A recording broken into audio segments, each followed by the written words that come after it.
Episode 19 ഇപ്രാവശ്യം life story പങ്കുവച്ചതിൽ ഒരാൾ നടിയും നർത്തകിയും അഭിഭാഷകയുമായിട്ടുള്ള ശൈത്യ സന്തോഷായിരുന്നു. പണിപ്പുര ടാസ്കിന് ശേഷമാണ് ലൈഫ് സ്റ്റോറി പറച്ചിൽ നടന്നത്. ശൈത്യ സംസാരിച്ചു തുടങ്ങിയപ്പോൾ തന്നെ ഇമോഷണലായി.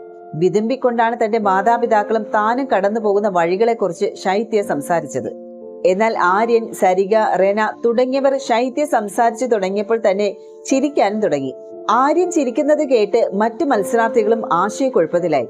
ശൈത്യ സംസാരിക്കുന്നതിനിടെ ആര്യനും സരികയും റെനയും ചിരിക്കുന്നതും ആംഗ്യങ്ങൾ കാണിക്കുന്നതും ഷാനവാസും അഭിലാഷും അക്ബറും ഒനീലും എല്ലാം ശ്രദ്ധിക്കുന്നുണ്ടായിരുന്നു. ശൈത്യ സംസാരിച്ച് തീർന്നതും ആര്യന് അടുത്തേക്ക് അഭിലാഷ് പാഞ്ഞെത്തി.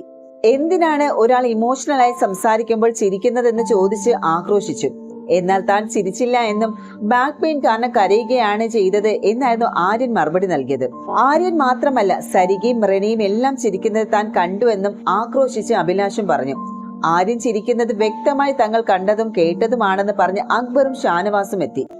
അപ്പോഴും തങ്ങൾ ശൈത്യയുടെ കഥ കേട്ട് ചിരിച്ചതല്ല എന്നും അപ്പാനി ശരത്തിന്റെ കോഷ്ടിയും ആര്യന്റെ പ്രവൃത്തികളും കണ്ടാണ് ചിരിച്ചത് എന്നായിരുന്നു സരികയുടെയും റെനയുടെയും മറുപടി. ആര്യൻ ചിരിച്ചിട്ടില്ല, കരയുകയായിരുന്നു എന്ന് ജിസയിലും ന്യായീകരിച്ചു. എന്നാൽ മുൻനിരയിലെ സോഫയിലിരുന്ന് മുഖം പൊത്തി ആര്യൻ ചിരിക്കുന്നത് വീഡിയോയിൽ വ്യക്തമായിരുന്നു. അഭിലാഷ് വീണ്ടും ചിരിച്ചതിനെ ചോദ്യം ചെയ്തതോടെ രോഷം കൊണ്ട ആര്യൻ കാലിൽ കിടന്ന ചെരുപ്പ് അഭിലാഷിന് നേരെ എറിഞ്ഞു. കടുകിട വ്യത്യാസത്തിലാണ് ചെരുപ്പ് ആരുടെയും ശരീരത്തിൽ കൊള്ളാതെ മാറിപ്പോയത്. അവൾ സംസാരിക്കുമ്പോൾ പലരും ചിരിക്കുന്നത് ഞാൻ കണ്ടു. ആര്യൻ കരയുന്നതിനെ അല്ല, ഇവിടെ ഇരുന്ന് ചിരിച്ച മറ്റു പലരെയുമാണ് ഉദ്ദേശിച്ചത്. റെന ചിരിച്ചതും കണ്ടു. ഒരാളുടെ സ്റ്റോറി പറയുമ്പോൾ ചിരിക്കുന്നത് നല്ല സ്വഭാവമല്ല. സരിക ചേച്ചിയും ചിരിച്ചു എന്നാണ് അഭിലാഷും അക്ബറും ഷാനവാസും പറഞ്ഞത്. ശരത്തേട്ടന്റെ മുഖം കണ്ടിട്ടാണ് ചിരിച്ചതെന്നും അല്ലാതെ ശൈത്യ സംസാരിക്കുന്നത് കേട്ടിട്ടില്ല എന്ന് മൂവരും ആവർത്തിച്ചു.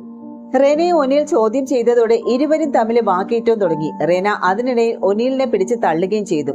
വളരെ മോശമായിട്ടുള്ള ഭാഷാ പ്രയോഗമാണ് റെനയ്ക്ക് നേരെ ഒനീൽ നടത്തിയത്. ആര്യനെ ന്യായീകരിച്ച് ജിസയിൽ വന്നപ്പോൾ ഒരാള് ചെരിപ്പൂരി എറിയാൻ എന്ത് അധികാരമാണ് ആര്യനുള്ളതും? മസിൽ പെയിനുള്ള വ്യക്തി എന്തിനാണ് ചെവി പൊത്തുന്നതും? എല്ലാത്തിനും സപ്പോർട്ട് ചെയ്യരുത്. അവസാനം എല്ലാവരും കുറ്റപ്പെടുത്തുമെന്നും ഷാനവാസ് ജിസയിലിനോട് പറഞ്ഞു.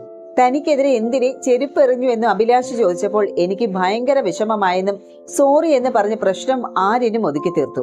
എന്തായാലും ആര്യൻ ചിരിച്ചതിനെയും ചെരുപ്പൂരി എറിഞ്ഞതിനെയും ഹൗസിലെ പല മത്സരാർത്ഥികളും കൃത്യമായിട്ട് ചോദ്യം ചെയ്തില്ല.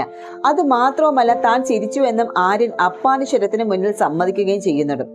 എപ്പിസോഡ് ചർച്ചയായതോടുകൂടി തന്നെ ഹൗസിലെ ഭൂരിഭാഗം പേർക്കും ആര്യനെയും ജിസയിലിനെയും ചോദ്യം ചെയ്യാൻ ഭയമാണെന്നും മാതൃകാപരമായിട്ടുള്ള ശിക്ഷ ആര്യന് ബിഗ് ബോസ് നൽകണമെന്നാണ് പ്രേക്ഷകരും കുറിക്കുന്നത്.